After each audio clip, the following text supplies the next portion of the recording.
right. I think we are good to go.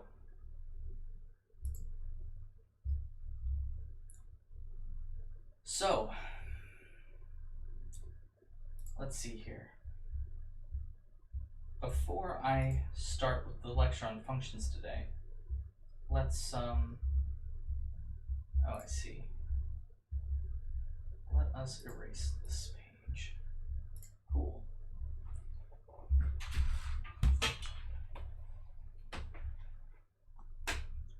So, maybe a few announcements, I guess.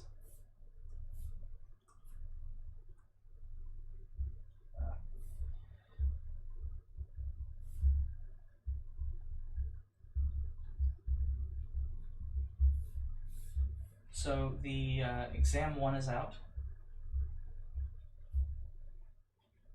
The coding section is out. It's out. The exam 1 multiple choice is out. Do you have to do the multiple choice in one sitting? The answer is that you have 2 hours from the start. And you can only do it once, right? So there's no repeats or anything like that. So I guess technically, yeah, you have to do it in one session.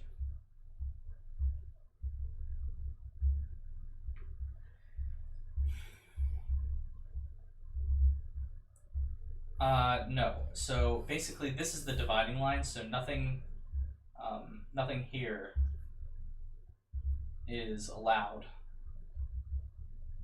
on exam 1.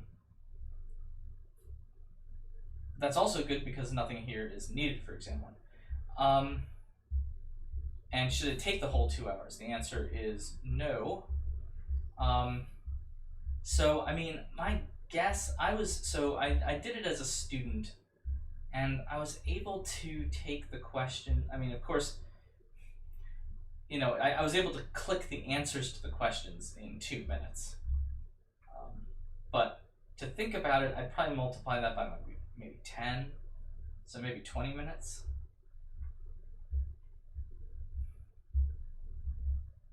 Is there a way to print what's been split from a string? Yes. Well,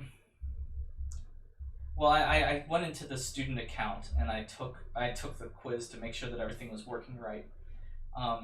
So I mean, like, clicking through the answers is really fast, obviously, if you know what the answers are. But what I'll say is take between 20 and 40 minutes. The way I think about it is, I don't think that I've made any trick questions, so I'm going to say that there's not really any trick questions.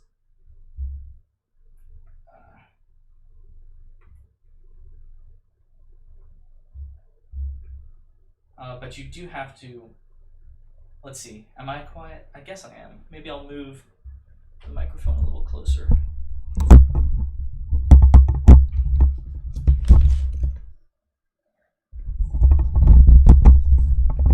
Let's see if that makes a difference. I think it did.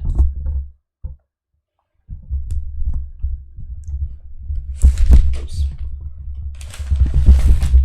Okay. All right, maybe that'll make a difference. I think I'm also just speaking a little softer.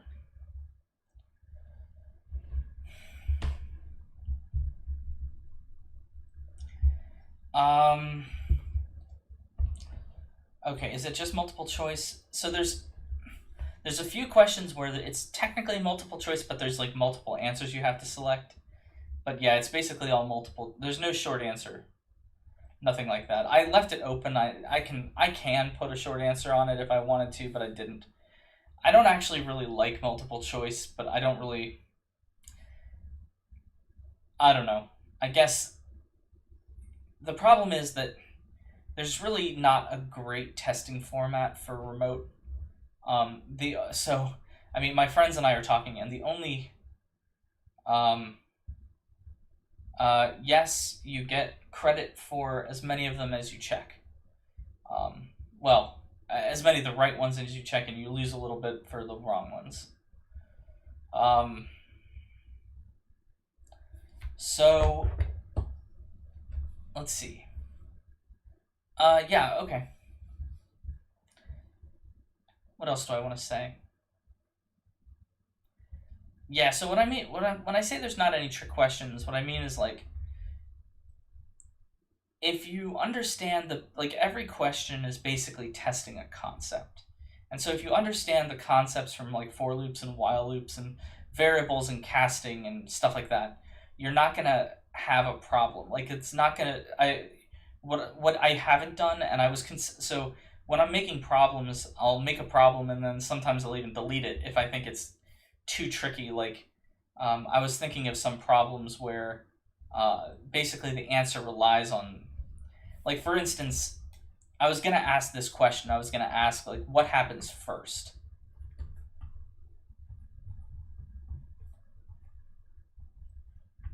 And I was going to write something like, well actually I'll just do it with code.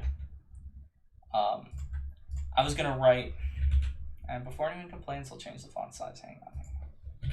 Okay. So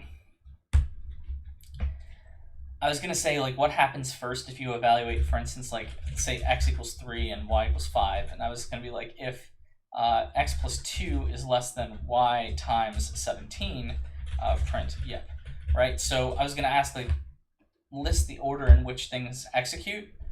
And so the reason why I think this might be tricky is that you might be tempted to be like, oh, well, multiplication should happen before the addition, right? And so the actual answer is that x plus 2 happens first, then y times 17 happens, and then it compares. And so you might be like, well, why doesn't the multiplication happen first? And the answer is because the multiplication is actually not in the same expression. Yeah, it takes them as two separate blocks. So there's no multiplication over here. So the addition actually doesn't get out prioritized by the multiplication because the addition's on this side of the comparison and the multiplication's on this side of the comparison. Yeah, it goes left to right mostly.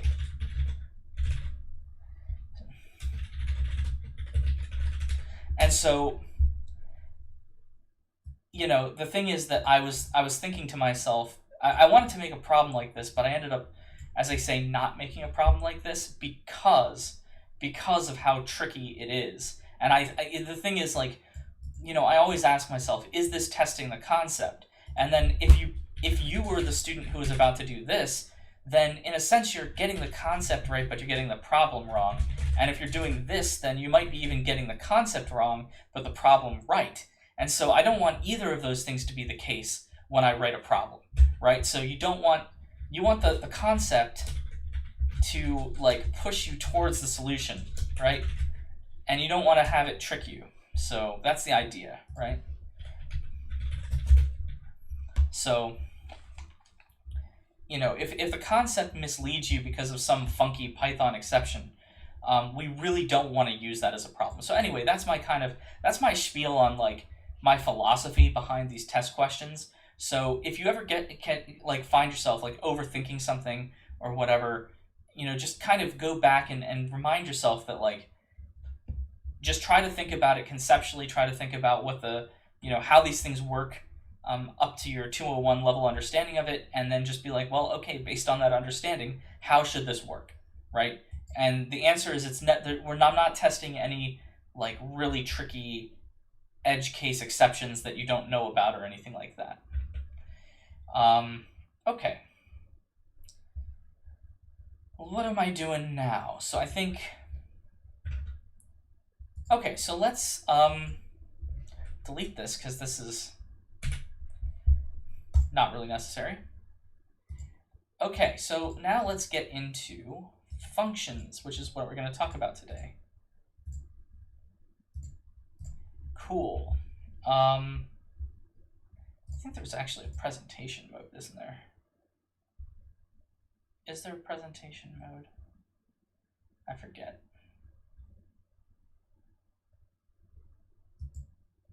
let's see what this is. All right, well, here it is. Cool. All right. Now the only question is how do you get out of presentation mode? Okay, so let's talk about functions a little bit. So, this is from last semester. Grades, we're not using Gradescope. There's no regrade requests yet, so don't worry about any of that. We're going to learn about functions, learn about arguments, learn about return values, and then experiment around with functions. Okay. So this would have been an exam review, but I did that last time.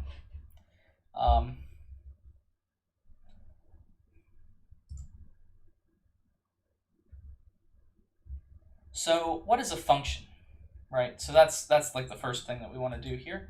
Let me actually see if you can, is it F10?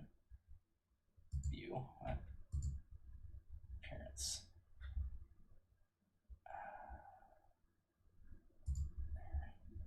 Let's put it back. I don't really like that mode. So a function is a block of code that runs only when it's called by its name. And then after that block of code finishes, it will return to the place where it was called and continue executing. So let me just go over what the types of control flow are. So there's basically 4 types of control flow that we talk about.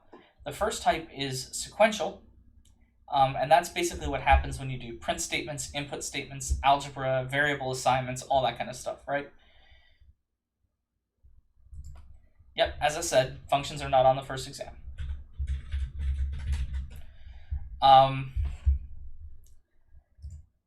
There's conditional statements, lines executed only when the conditional statement is true. So that's like if, else. I guess else is when a conditional statement is, or a lot of conditional statements could be false, but whatever. This is essentially what it is. And then there's iterative, right? Iterative is looping. I don't care if it's some programming language where you have to go to like a jump, like in assembly, or if it's a for loop like in C or C++, Java, Python, while loops, a loop until like in Ruby, anything like that. Anything like that is iterative.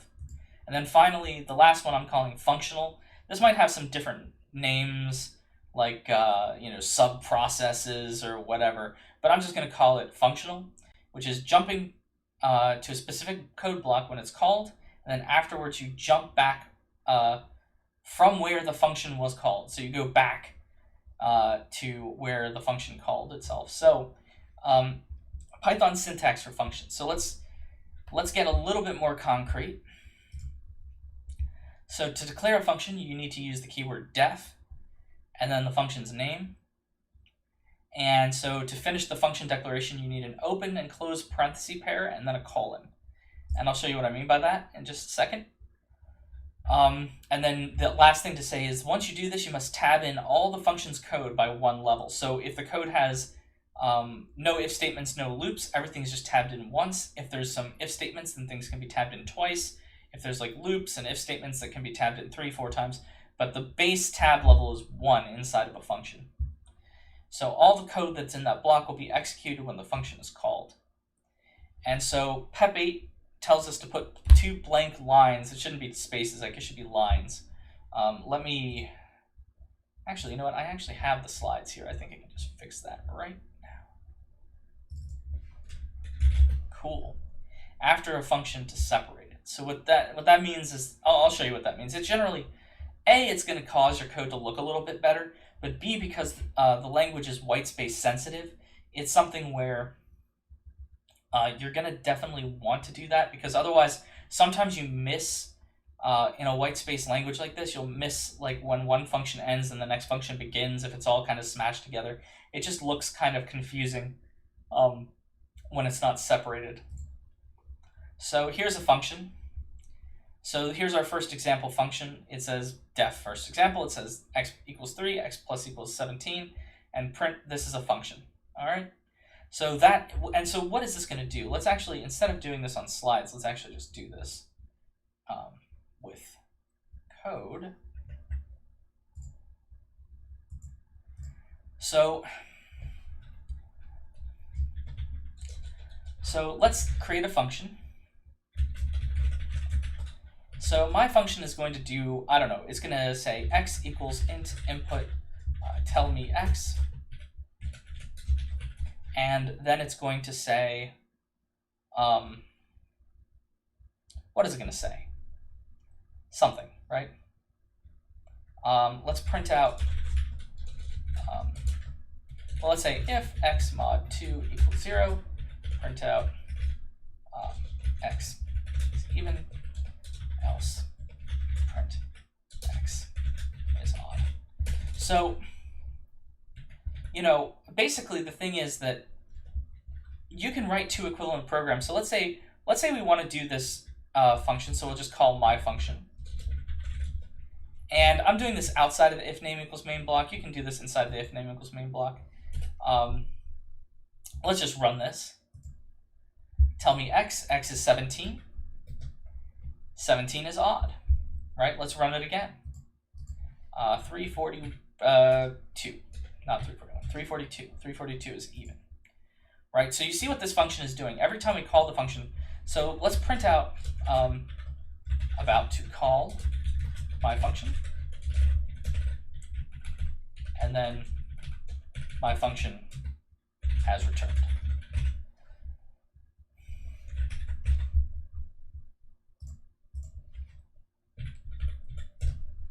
And so here we see that 198 is even. All right, cool. But you see what it does here. It says about to call my function. It prints out the function. Or I'm sorry, it doesn't print out the function. It executes the function. And then it prints my function has returned. So you see what's happened here, right? Like if we debug this or whatever, I guess we can debug it probably here. Then what's going to end up happening is we're going to step down to here. And then I think I need to use step into. I think this is step into. So we'll see that it steps into the, nope. That is not step into. Step to the next, that's step into. So we do this, then, whoa, let's not step into that. Let's step out of that. Let's step out of that. Okay, let's try again. Step in, step through. Oh, I think we have to input. So tell me x, let's input 17. And then let's go back to the debugger. So now x is equal to 17. So now let's step over it, and now it's going to print x is odd. Cool. And then you see here it returns back to this line. And then my function has returned, and then the end of the program. All right, so that's how it works. Basically what it's going to do is it's going to jump up to here. It'll run this code, and then it jumps back. Why does this class teach us Python and the next class C++? I don't know. That's a good question. Of course, I will say, so not to defend Python or C++ particularly, but Python and C++ are probably one of the two of the like 3 or 4 most common languages. Really, it's like JavaScript, Python, C++, and maybe Java are like the most complicated languages, right? So, or not complicated, common languages. And so what I mean by that is, you know, it's good to be a programmer who knows most of those languages. Like if you know some JavaScript, if you know some Java, if you know some C++, if you know some Python, then that's like a good base of languages to kind of get started, at least nowadays. So anyway, so that's why we teach, that's a post hoc rationalization for why we teach Python and C++.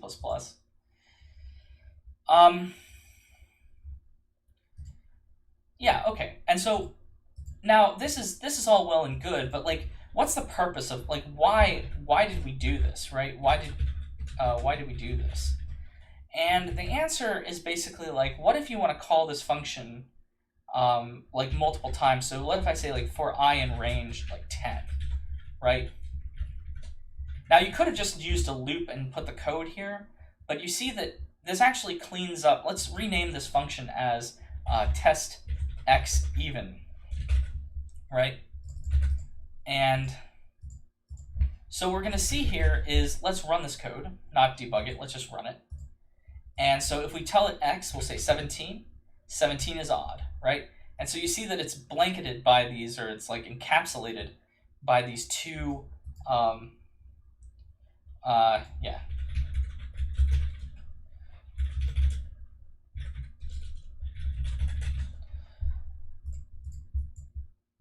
I think it's even in the forbidden section. Hopefully it's in the forbidden section. I think, what is in forbidden? Oh, it's not in there.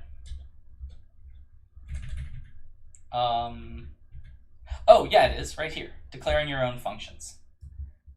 Right? Declaring your own functions is not allowed.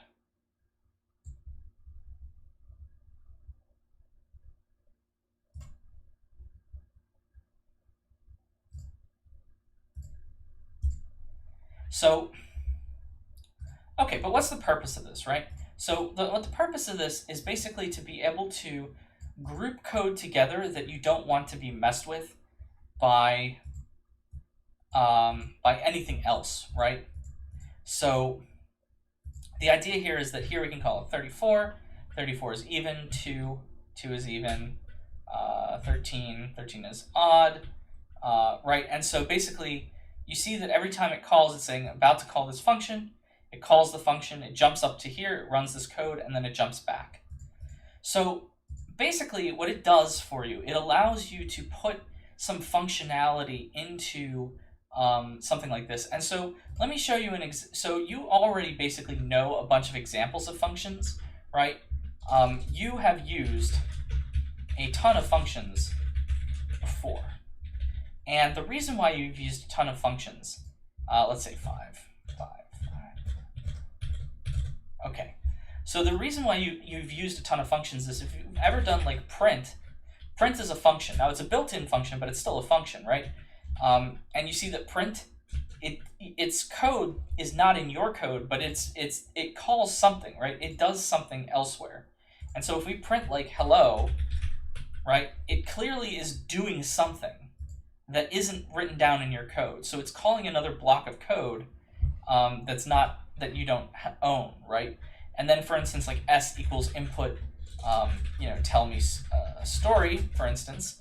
This is also a function, right? These are two built-in functions. Ooh, hopefully the stream is okay. Oh God. All right.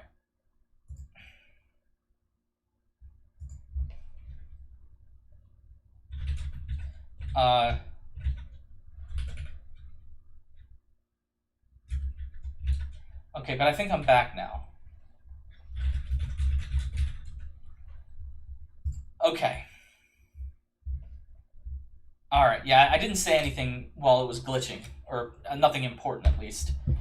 Thankfully, I have, my two monitors, so I sort of keep track, of if the stream is doing anything weird. Okay, so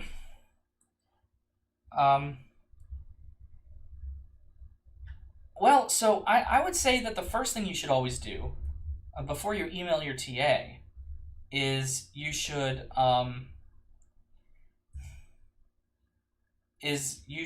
check the list, right? Like we didn't, and I'm telling the TAs, let me just say that we're not doing this to be mean. We're just doing this because the problem is that we get the same questions so much that if you haven't read this, or if there's something you're wondering and it's on this list, right, and you ask about it, we're just going to say to read this list, because this list is pretty good. It's pretty complete. Like, there's a ton more things that are forbidden, but the allowed list is essentially complete, right? I don't think there's a single thing, maybe other than comments, that you'll have to put in your code that's not here. In fact, there's more stuff that's on the allowed list than the stuff that you'll actually need to use, like by a huge margin. So basically my point here is that don't, just read this list, trust this list. It is correct, like especially this allowed part. So yeah, okay. But let's look at another thing. So for instance, let's look at for instance, if we input a string. So let me comment out all this code here, or yeah.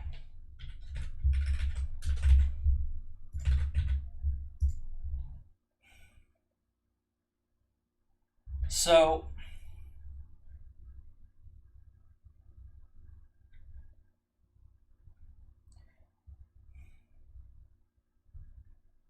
yeah, so basically here, let's use the story part, and let's say s dot lower, right? And you might wonder, like, what is s dot lower doing? And so s dot lower is another function, right? Or s dot upper.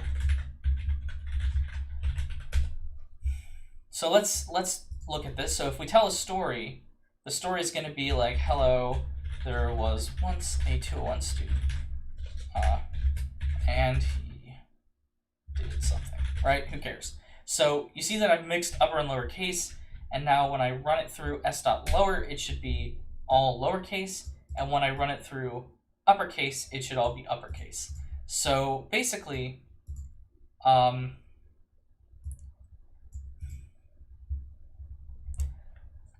so the idea here is that these are also functions, right?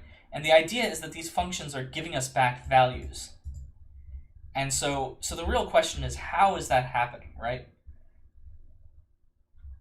Let me see here. Where is that? Here it is. So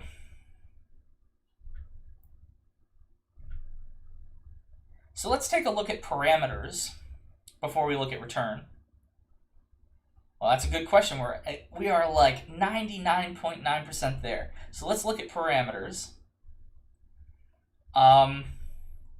So we know that sometimes we call functions and we stick something into the parentheses, right? And so somehow that's being delivered to the function, because when we print hello, right, or we input with a prompt, we know that that word is getting to Python somehow, right? So it has to be quote unquote passed. That's what it's usually called, is we pass a parameter or pass an argument into a function. So how do we send a message? A function, we pass in what are called arguments, meaning variables or literals into the function. And so how do we receive these arguments, right? So basically, there's two aspects to it, and you basically already know how to pass arguments in, right? Because you've seen how to do it in print, you've seen how to do it in input, and you maybe in some other functions that you might have seen. But how do we receive these arguments, right? How do we know what we're getting out of it? And so we declare the parameters by name in the function declaration. And I'll show you what I mean by that. And so, yeah, that's a good example. So let's just do a simple example. So def square me x. And so we're going to print out x squared, right? And you're like, well, that's a stupid function. But the point is that who cares if it's a stupid function? It's a function that at least is going to, so we don't need to print that. What we can do is we can just take square me 5, square me 17, square me 21, right? And so what we see here is that, let's actually do this, debug it. Okay, so let's debug it. So let's tell a story. Once upon a time, there were 4 children. At least one was wicked.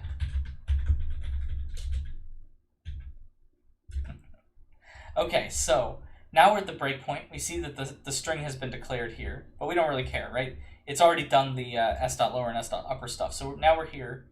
So we're going to step into this function, and it's going to print out 5 squared. So it's going to, if we go back to the console, it's going to print 25.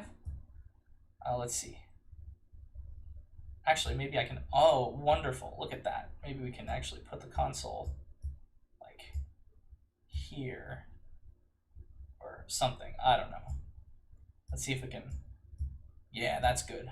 That's good. And then, so now it's going to go to the next line. And then what it's going to do is it's going to jump into the function, and now you see that x in the function now is now set to 17, which was the thing that got passed in this time. And so now it's going to print out, you see it prints out 289, which is 17 squared, and then finally it's going to go down, and I guess 441 is not 21 squared, so let's check it. So it's going to see that x is equal to 21 this time. So now it's going to print out x squared, and that's 441, and then the program is over.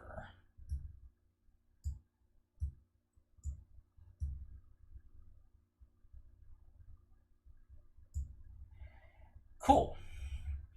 So that's basically how this function works, right? What it does is it takes a single argument and it does something to that argument. Now you can pass in a bunch of different stuff to functions. So here you can pass in like my function. You can pass in, say, an int, a float, and a string. So let's do all that stuff. So print x as an int, print f as a float, print s as a string. Now here's the thing. So maybe if this is if this is an integer, then we can do this. 0.21 is a float, and then plus hello is a string. And so if the user doesn't enter the right data types for my function now, right? If they do f 6.3 and whatever, right? So if they enter it correctly, then what we're going to see is basically what we expect. So when it runs story as ASDF, okay, so it's a 6 is an int, 6.51 is a float, and whatever is a hint or a string.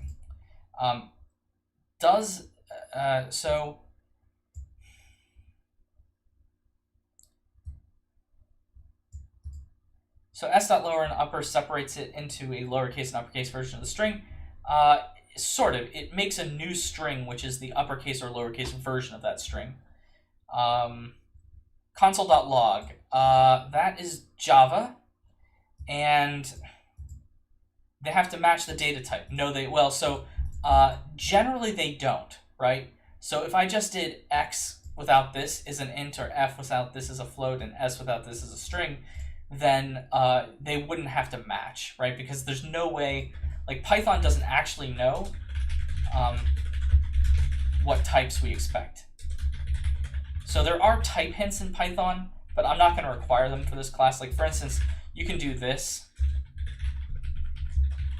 like this, and these are what's called type hints, which basically tells the programmer. So if the programmer ever does something like this, let's say they do something like 6.2 here, they do 4 here, and they do a number 7 here, then PyCharm is actually going to yell at them. It's going to say expected type int got float instead, right? Because the thing has a type hint for int. But in this class, you're not required to use type hints. So basically, like this function doesn't see a problem. It will call this function just fine.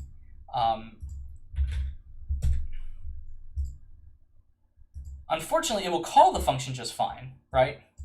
But you see that here, 6.2, it can add this.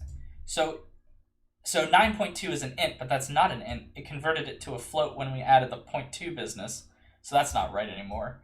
4.21 is a float, so that's right.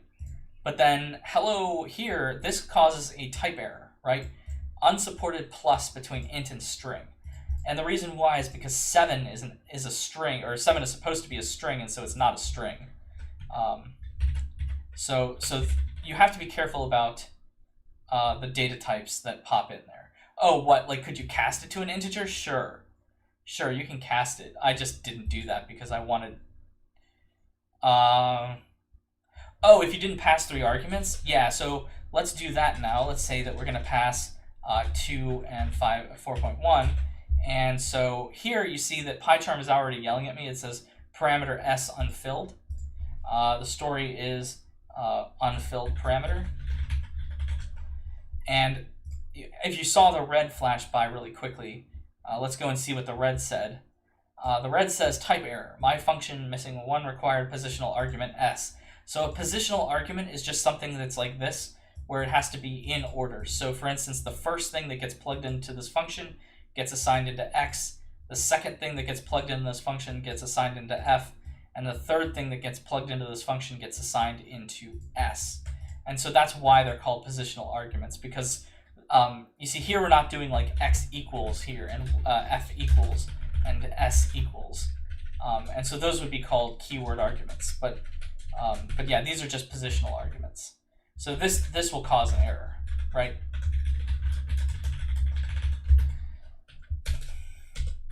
Basically, anytime the number of arguments must match the number of parameters in the function declaration. Or, yeah, I guess I can call it a declaration. Are you able to cast the variables in the function? Not in the function definition. You can always do something like that. Like you can't. Uh-oh.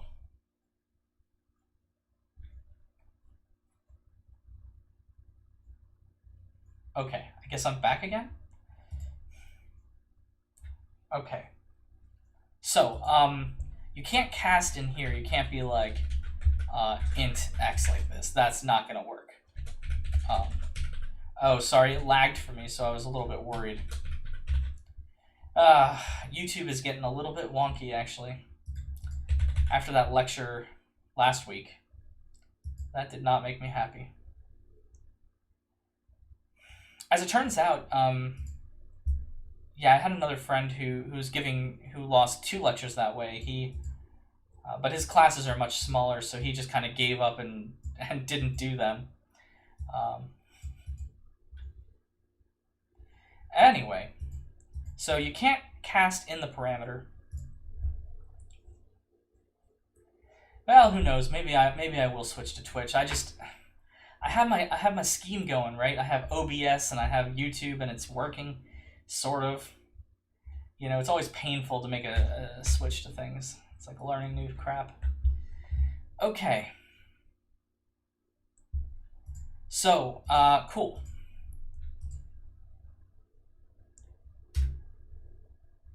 All right, so let's write a magic function that takes a string argument and prints magic if the substring magic occurs, and it prints there's no such thing as 2 if the word 2 or the number 2 occurs in the string. Whoops. Let's go back. So let's code it together.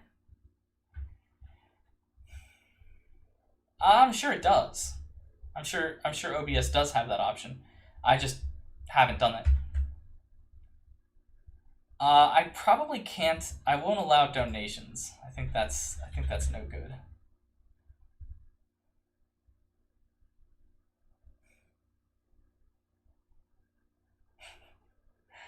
Yeah, okay, so magic function.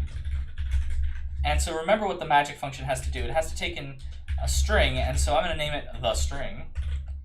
And basically, what am I going to do? I want it to print magic if there's magic in the magic as a substring of the string. So let's do that.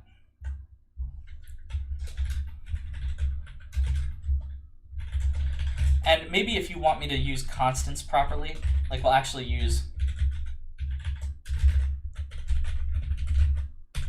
something like that.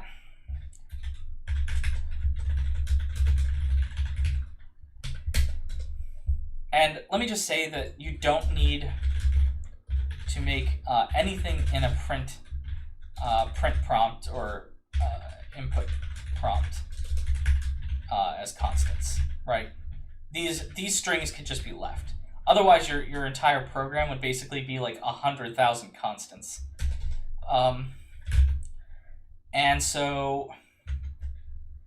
And then if there's no such thing as 2, if the word 2 or the number 2 occurs in the string. So let's check that.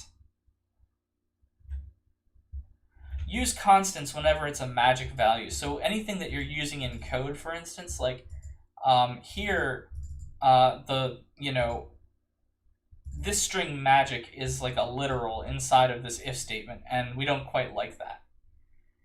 Can you put a constant after the def? Yes, but then it's a local variable. I mean, that's not necessarily a bad thing, it's just not exactly the same.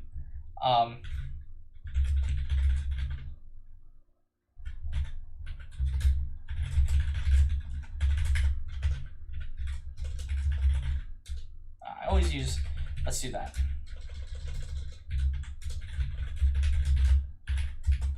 Cool, and so, all right, so let's run this. Actually, let's extend the comment here. Cool.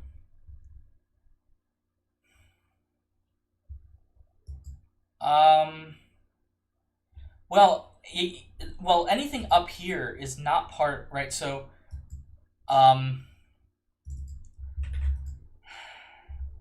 yeah, you can't really prime a function.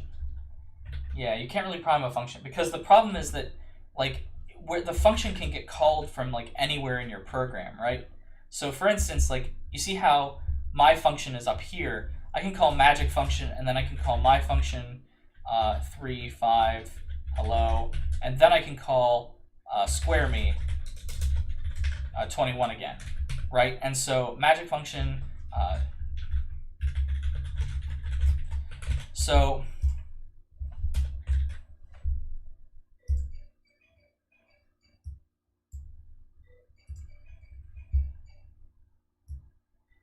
yeah, so basically it doesn't matter where you call the function from. You can call the function from anywhere. I think you can even call the function from above it. Can you? Oh, maybe not. No, that's stupid. So the only rule is that the function has to be declared first, and Python does actually read from top to bottom. So for instance, I can't call square me here.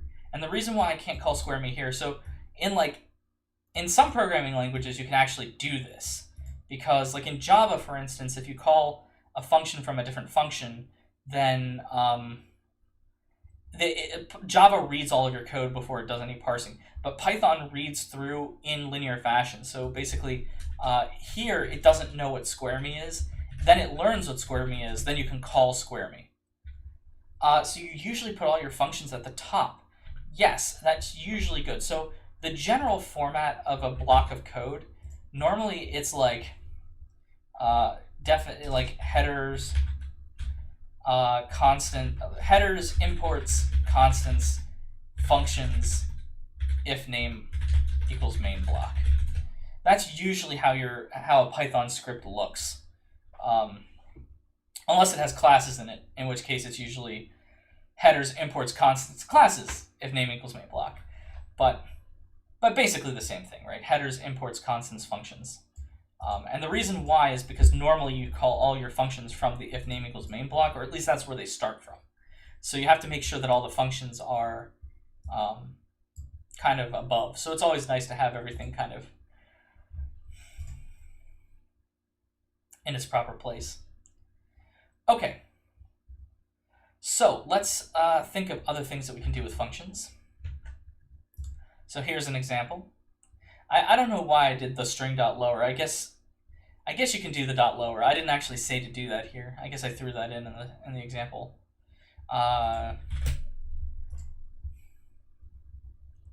Okay.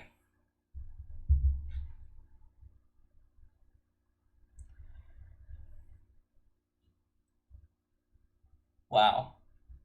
I don't know. MTG Arena looks a lot different now. This must be an old picture. So let's return to caller. So let's think about what other kinds of things that functions can do.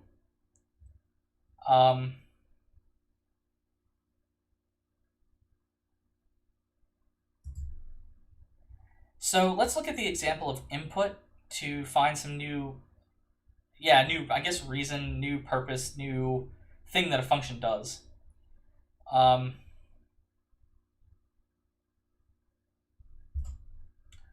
So when we call input, right, we give it an argument, which is the prompt. But what comes back to us we basically set like something is equal to input of some string, right? And something it's not the prompt, right? It's like what is it? It's the result of the function in a way, right? And I should use result in a quotation mark, right? And so the idea here is that it's like the thing that the function wants to tell us. And so there's a way that we can make functions do this. So when a function returns to the calling position, it will set that variable. So for instance here, whenever this function returns, right, it's going to set the value into something, right? So whatever came out of input is going to get put into the something variable. If you just used input, right, without anything set here, then it would still return the value. So it still gives you back the string value, but then it just kind of discards it because it's never set to anything. So, you know, that's a problem. But here, it will set the value, and I think that's good, right? It sets the value. And so how do we get those values to come back to us? And so this is way too complex, so maybe I'll just ignore this. Let's actually just do a simpler example. So def, what's a good thing?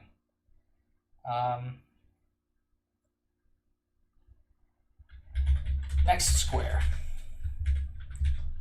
So, for instance, so happy function, I like that. So this function is happy. So would that be using return? That's right. I mean, I'm about to get there. So, so the idea here is that let's think about what happens when you square a number. So for instance, if you square a number, well, you get it square. But let's say you square the next number. So n plus 1 squared is equal to n squared plus 2n plus 1. So if I give you who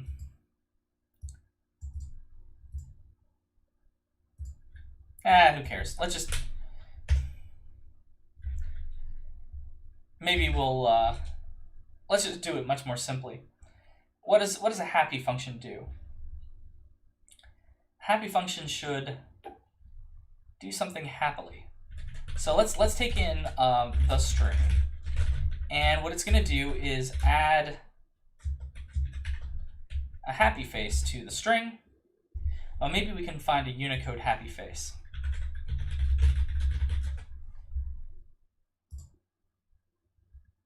What is the Unicode character?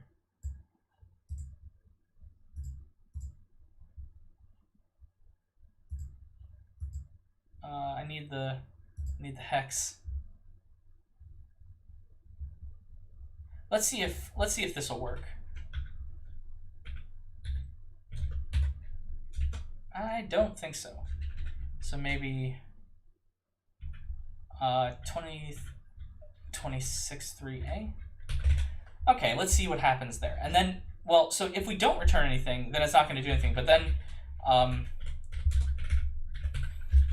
what we're going to do is we're going to return the string. And so now let me call happy function.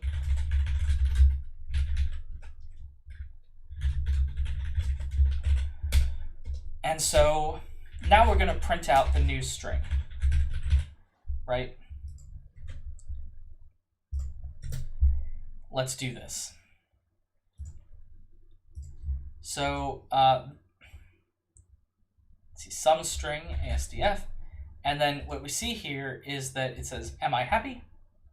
And then it prints out our little happy faces, right? So if we had just done this line of code, well, first, let's just see what happens. Well, returning is what allows you to assign it back to a variable, right? If you don't return it, you can't assign it. Unless you mean assigning it to a global variable. But that means you have to like have control over some global variable. But here, I haven't talked about global versus local yet. So ASDF, and then here, you see that if when we pass in the am I happy string, it adds it to here, but then it gets to this function. And so at the bottom of every function, there is a secret return statement. And what it says is return none. So you don't have to specify the return type of your function. If you don't have something, like for instance here, we'll see that none pops out, just like if we take this out, right? The none still pops out. So the point is that it doesn't matter if you have a return none at the end. Every Python function that doesn't return any, or that doesn't have the keyword return in it and doesn't get to a return will return none. And so if that's not what you want, you definitely have to return something, right? So global variables are kind of the well, I haven't said what global and local are yet, so I don't want to say.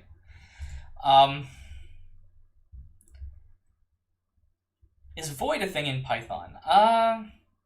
Well, void is a type specifier that says that there's like no return, right? So if you say like void my function, whatever into x, and this is like some Java code, which is of course giving me tons of Python errors, then I say like, what this says is, there's just no return statement in here. Yeah, I guess you can also just do return like this in Java, where you just return nothing. Can you make multiple functions? So the thing is that you can't make multiple functions with the same number of parameters, because, like, for instance, if you did that, let's say def happy function, and let's say my string, and let's say instead of doing this, what we're going to do is, let's see if we can find some other emojis.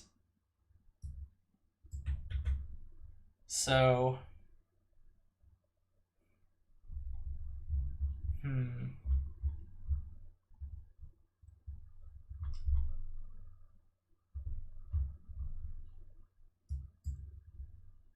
think this is too much.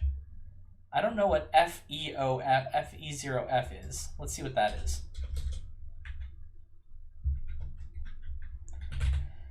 So here, oh wait, okay, cool.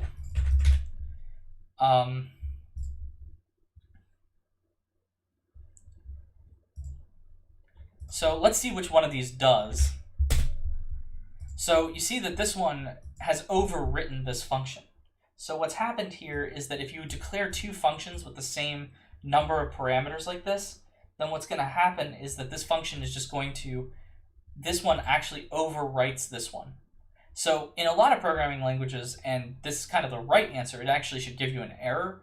But the way that Python works is slightly different. It doesn't give you an error because, well, I mean, this is right for Python, but it's also a little bit confusing. So make sure you don't have duplicates of your functions, because otherwise it can really mess things up.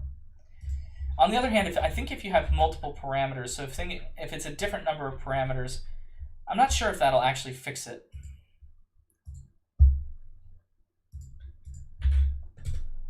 No, it redefines the function name.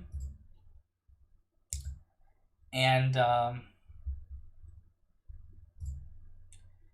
why did I make a new string equal to happy's function? Because remember what this return statement is doing. This return statement, it replaces this happy function call, right? Or at least pretend it does.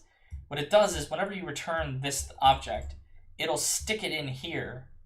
And so when Python is resolving stuff, it'll be like, evaluate this function and then stick in whatever the result is from a return statement into here, and then assign it. And so that's why we make new string like that.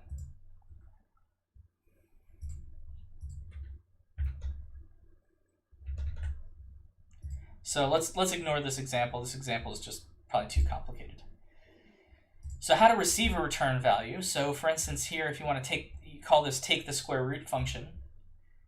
Square root of 5 is equal to take the square root of 5. So basically, you always need a variable to catch the thing that's being returned, because, and it's not catches and try catch. It's just assignment.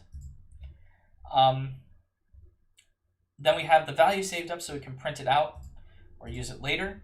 So you can, if you print out a return value like this, yeah, exactly. Functions can be in variables. The function itself is not in a variable here.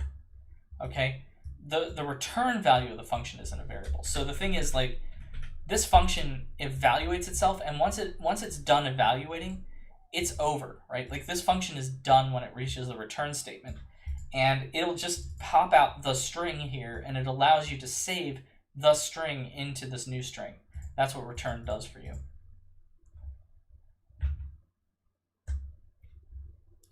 So basically here, if you print out a returned value, that's fine too. The only thing about printing out the returned value is that, for instance, here, it's going to be lost after you print it. So, like if you print out happy function of, say, happiness is understanding that the universe is truly happiness, right? And so there we go. And so we print this out.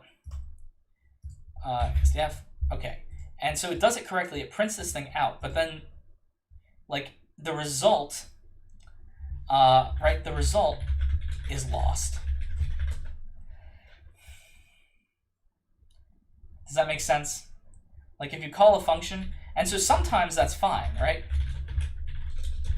Like all you care about is printing the result, and really, who cares after that?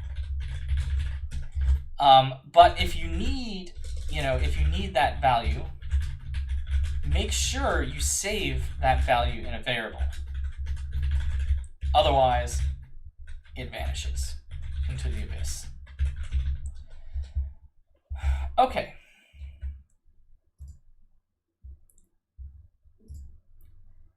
So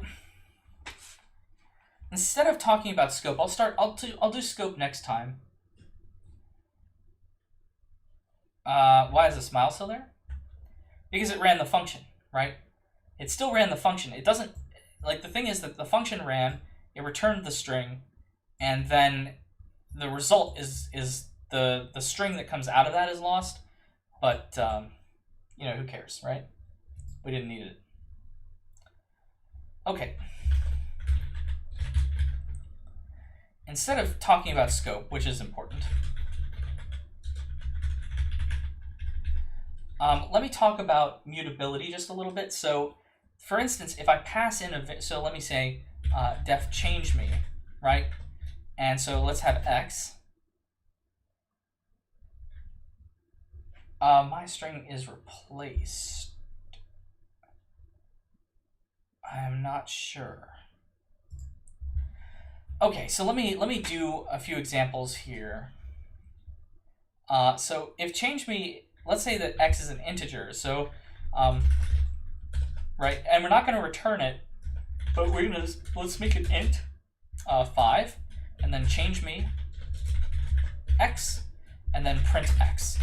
Right, so the question is, what's going to happen here, right? It didn't return the value, but it shouldn't matter, right? Because what we're doing here is, well, let's make it a different x. So this will be change x, and we'll do this. Oh my, looks like it's lagging again. Okay. So anyway, the point is that what happens in this case? And so here we're going to type in ASDF, and then you see, at the very end, it just prints out a 5, right? It just prints out a 5. So why didn't it print out 6? Because we passed the x in, x got added, x got added by 1, or 1 got added to x, or whatever kind of grammar you want to use there. So x got incremented. That's a good way to say it. That's a computer sciencey way of saying it. Well, so even if I did this, and now PyCharm is going to say shadows name x from outer scope. Let's run it again. Do functions solely run when they're called? Yes. Otherwise, they would be terrifying. So here, you see that it's still 5, right? And so the question is why, right? Because here, I did an x plus equals 1, right? And so the answer to this question is something that we've talked about before called mutability. And so let me explain what mutability is, or let me say ints, string, bool, and float are all immutable. in Python. So what that means is that you can't change their values. And I mean, so I know it's a little confusing with int and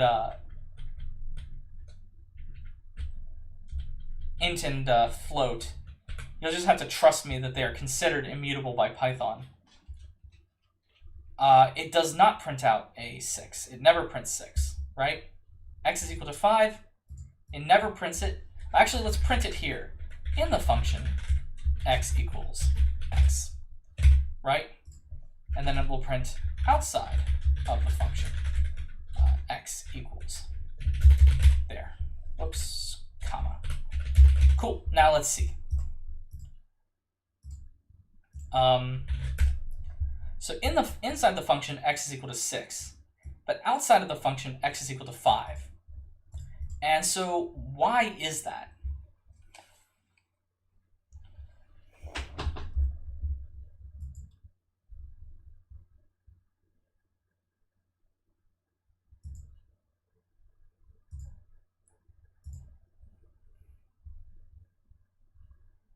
So, well, I didn't return the variable. That's right. If I did a return, would it assign it? Well, you see, maybe. So, but yeah, what does immutable mean in this case, right? So, yeah, the x, yes, Ayush, yes. The x in def is temporary. And we usually call these temporary variables are called local variables. And they only exist when the function exists or is being run. And so as soon as we leave this part right here, like as soon as we run change.me and change.me adds this and prints this value, as soon as we get to line 86, right, and the function dumps out, it goes back to here, this local variable x is killed off. It doesn't exist anymore, right? It doesn't exist anymore. Yeah, local variables are kind of temporary. They have a lifespan, right? Local variables have a lifespan, which is called scope. And the scope of a variable is as long as the function runs. It is returning none, but the real reason why it doesn't modify it is because this x is not the same as this x, right? That's why it actually yells at you. That's why it tells you that it's shadowing the name. So this x here is not the global x. It's a local copy with the same name. And so this local copy exists inside of this function, and then when this function leaves, the value is forgotten. So if you want to remember the value, you can return x. And then you'll have to assign it. So you can do something like this. Do you have to set x before the function? Yes, I think. So here, let's say ASDF for that string. So now inside the function, it's x equals 6. But now that we return it and assign it, now outside the function, we have that value. If we don't assign it, right, even if we return it, it still just goes back to, well, it doesn't go back. It just, this x is always 5. When you pass it into change.me, this x is a copy, right?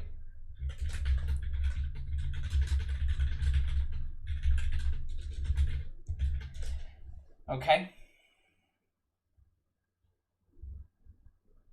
All right.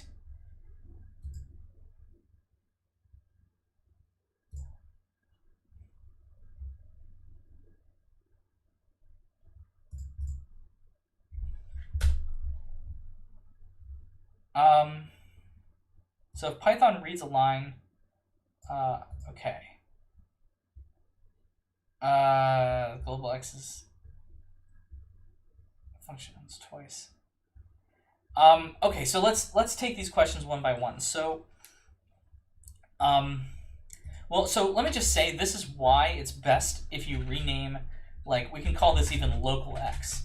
right? And now we see the difference, right?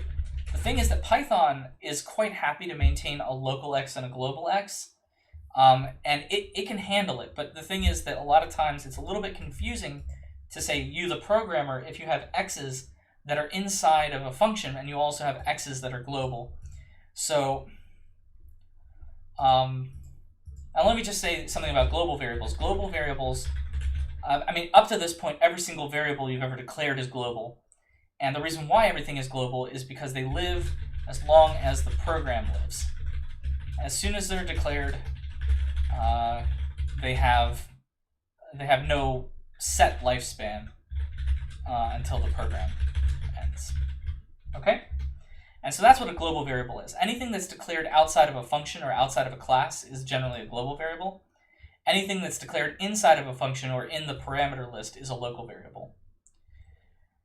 Okay, so we see here that if I took out the assignment, right? I took out x equals change me of x. Then if I take out the assignment, that's what I took out here, and we see that here it actually doesn't assign, right? So so it still thinks that outside the function it's x equals 5, and inside the function it's x equals 6. What about if statements? I don't know. What do you mean about if statements? So, okay. Yeah, so let's do a little bit more about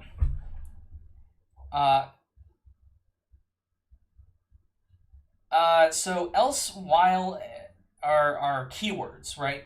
So if they're inside the function, so for instance, like if we have something, let's say xy print, like let's say if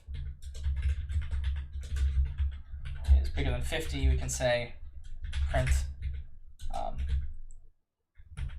x and y are far apart, else print x and y are close together. Right, so you can put any kind of code into a function. For instance here, like basically here, let's just say new function. Well, actually, let's just return these strings, and then what we can do here is we can just print it. So result is equal to new function of say 50 1000, and then we print out the result. So this is a fairly common thing that you'll see in Python, where for instance here we have two arguments that go into the function. 50 becomes x, 1000 becomes y. And then it checks the absolute value of x minus y and sees if it's bigger than 50, which I'm declaring as far apart. So then here it says x and y are far apart, right? And so basically here, we're going to return either this string or we're going to return this string. All right? And so let me just say that the same thing about change me. So let's say we have def change me string, and we'll have s returns exit out of the function no matter where they are, right? Yes. So here, if you put, for instance, here x plus like print high, so PyCharm is going to yell at me because it's not going to let me do this, but it actually says this code is unreachable. And the reason why it means this code is unreachable is that yeah. So that's generally how you would do something like that. So let's say that we're going to have this string plus equals and this too, right? And so basically what we're going to do is we're going to print out, let's say my string is going to be equal to something something something turtles, and we're going to print out change me string. Actually, we'll call change me string, right? We'll call change me string on my string, and then we're going to print out my string, right? And of course, at this point, you should be like, well, this is going to make a copy, and it's not going to modify it because it's immutable. But let's say we didn't know that, so let's run the function. So here you see something something something turtles, even though, right, inside the function,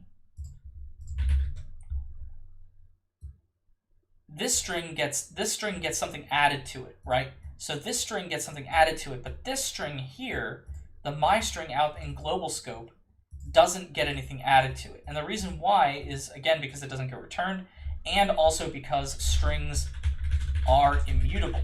So this is a copy, not the original. Yes, it's best to put the functions at the top. So return is an exit keyword and is used to, so return does not print, right? Return gives back values. All right, but so here's the one exception. You might be thinking, so Python, there's no way to get something in there that's not a copy. And so there is one way to do it. So we're going to take a list dot append the number 3. So for instance here, my list is going to be equal to 1, 2, 3, 4, 5, I guess, because that's pretty simple. Why doesn't that print out none too, since you didn't return anything? Because I didn't print this, right? This will print out none.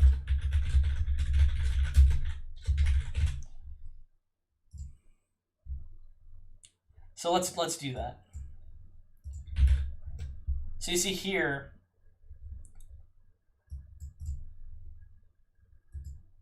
when a function runs twice will be the, so that's a good question. So remember that what local scope means is that the variable exists as long as the function is running.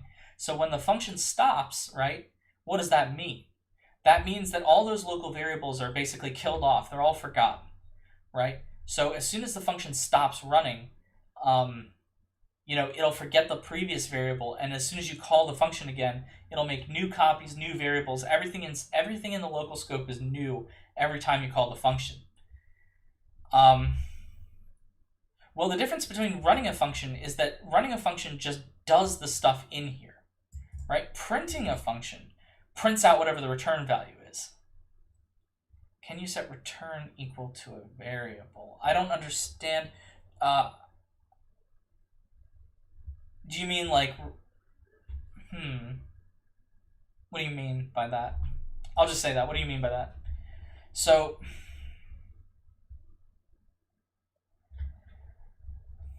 okay, so let me get back to what I was saying about lists. Yeah, return doesn't print. So what you should do is if the function returns, right? So for instance, like return the string. Then if we do this, then you'll see that this is, let's disambiguate all these different print statements. So this print statement is from this here on line 121 inside the function. Then we have this return statement, which prints out this whole thing. So it's actually, when we return the string, it's printing out the same string, right? Because the local string got returned. But notice that the local string never got set, right? So now when we print out my string, it's just the original string again.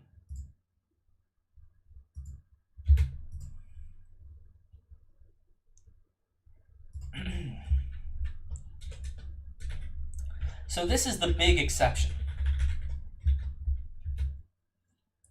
The big exception is lists, and when we get to them, dictionaries, and actually classes when we get to them too.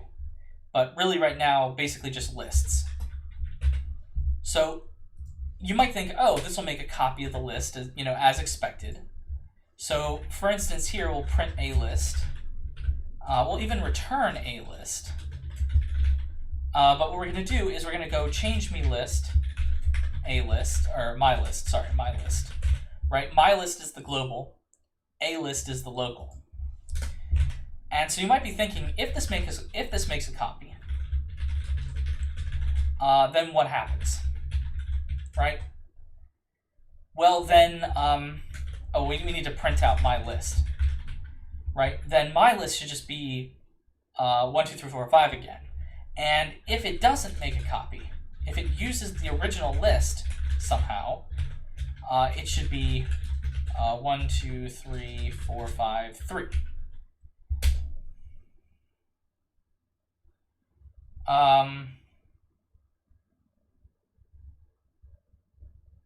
Yeah, well, No. So the point about this is that this is a copy. So this function does not actually change the original string, right? That was the whole point, is that because it's immutable, it doesn't actually change the original string. With the return, it still doesn't change the original string.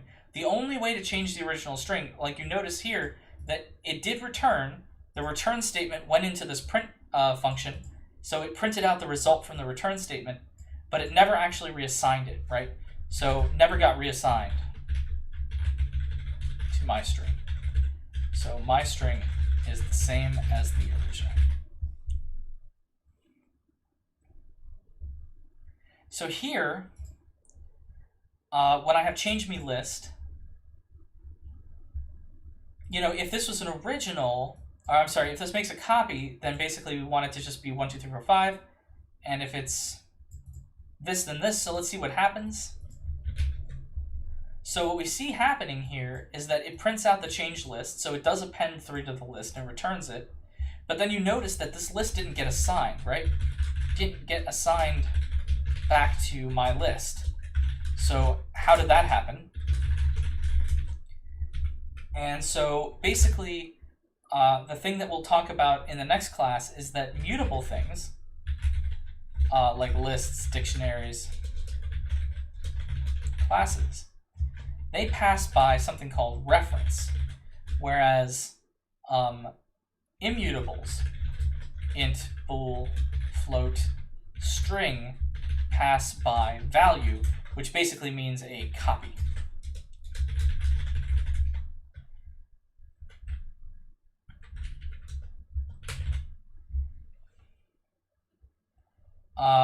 What's a parameter?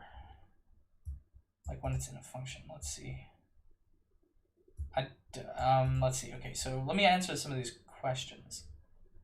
So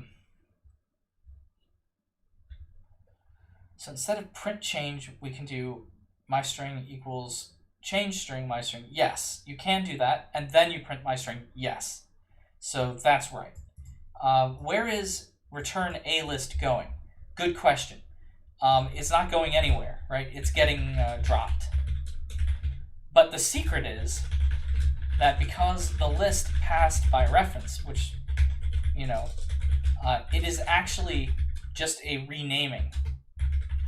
So here, basically, a list is a secret alias for my list now.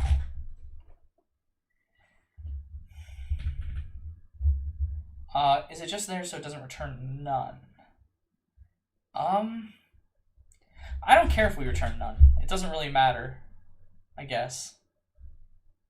We can get rid of the return. It doesn't affect the outcome, because you see here, because nothing ever got assigned, right?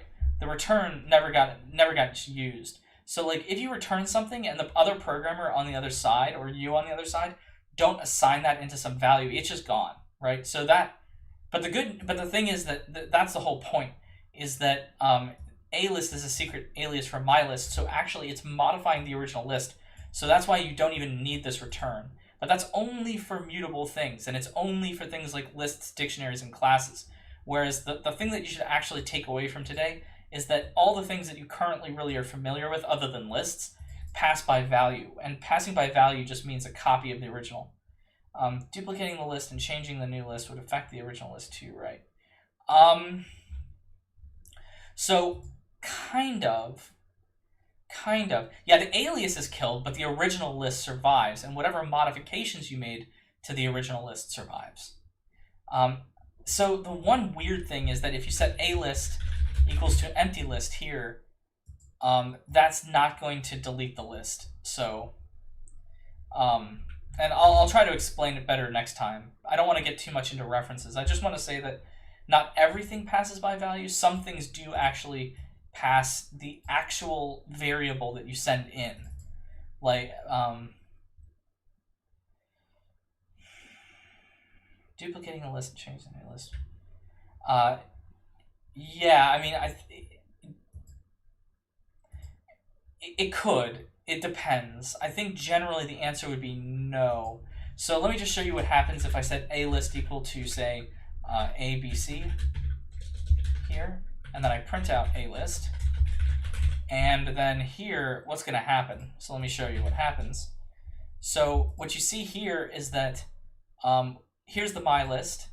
We append 3 to it. We print out a list. And so here's where it prints out a list. And so it has the 3 in it. And then we set a list equal to ABC. And then we print out a list again. And now a list. So the thing is, what we've actually done here, when we use the assignment operator, is we have created a new list and told a list now to be an alias for that list. So basically, list variables are always like aliases. And so this list here, a list, is now basically what we're saying is like a list used to point to the original list, and now it points to this new list. So the old list is, we lost track of the old list, and now we have this new thing. So this is kind of it's kind of technical. We'll go into how this works next time. I don't want to talk too much more about references right now because class has been over for 7 minutes. So anyway, yeah. So good luck on the exam. I guess the one thing I will say on the exam is that we are going to try. Yes. So we are going to try to force people as much as possible to like read the problem statements, and the TAs are limited in what they can say, so they are not able to help you quite as much as they were before. So just keep that in mind. It's not their fault if they don't help you too much. I mean, do you want to do that? I guess you can, sure. Is that in the slides or something?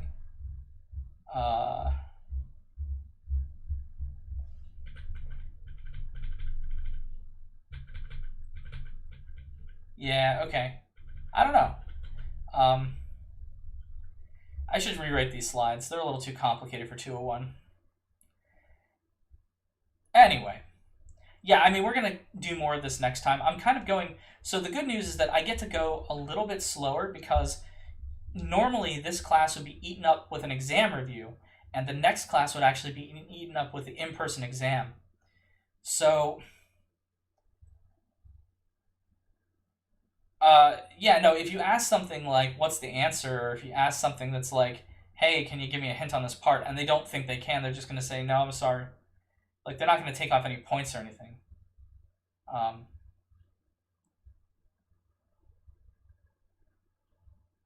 So, all right.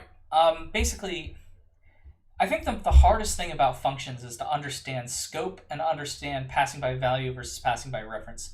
So I think the next class tomorrow, or Wednesday I should say, is going to be basically entirely about those things. Even though it seems like it's like one subject, it's just very nuanced, and I think a lot of people have real trouble with it when they start out. So I'm gonna try to do some examples, some kind of simple examples that you know, allow us to understand it. Yeah, I agree. The TAs are pretty good.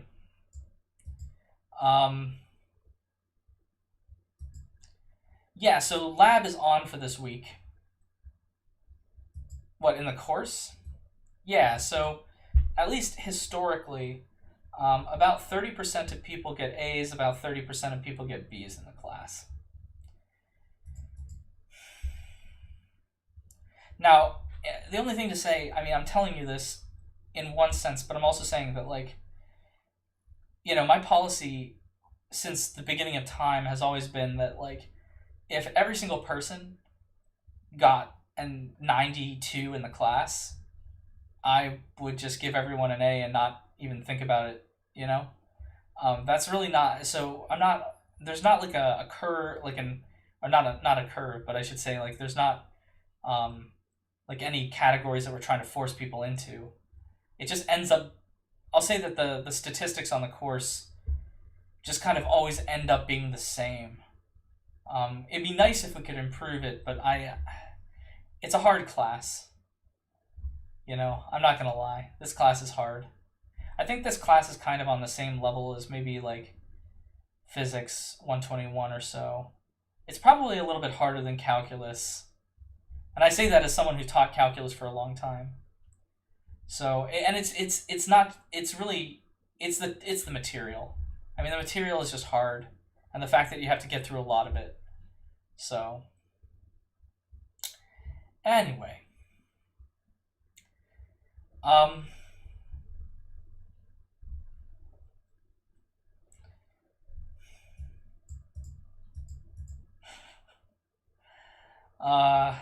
yeah, I mean, maybe not as hard as Calc 2. I don't know. It depends on how you feel about Calc. I mean, I think Calc 2, students, I'll say this, students really hate Calc 2. At least from what I've seen.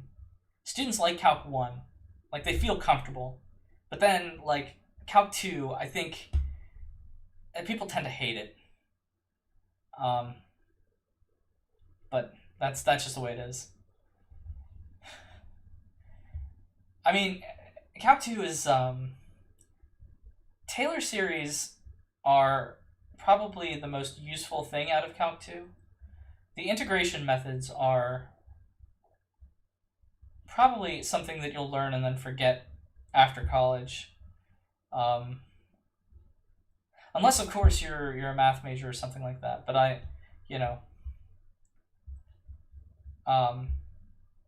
well, Calc 2 plus linear algebra, right? You have to take linear algebra.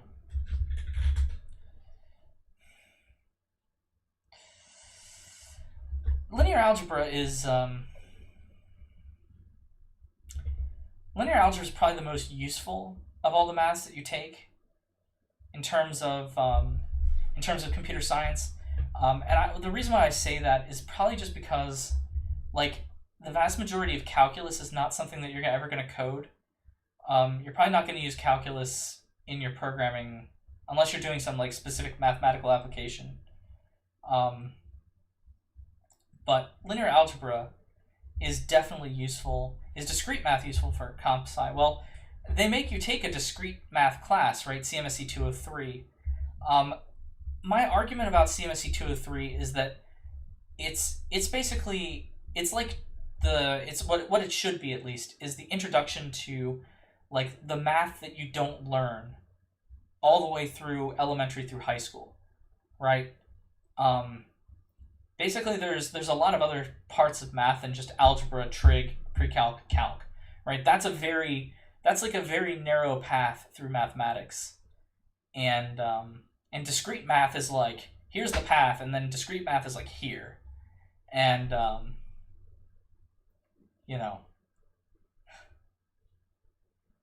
so basically, it's the stuff that you learn there.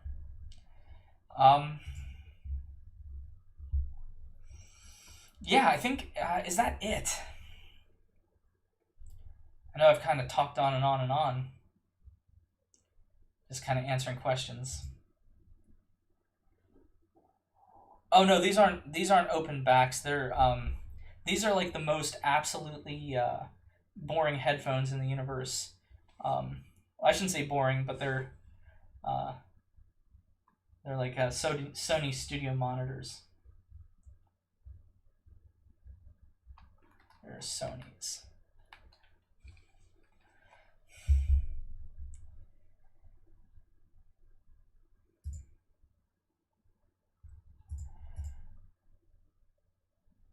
Is live board nice? I think it's all right. All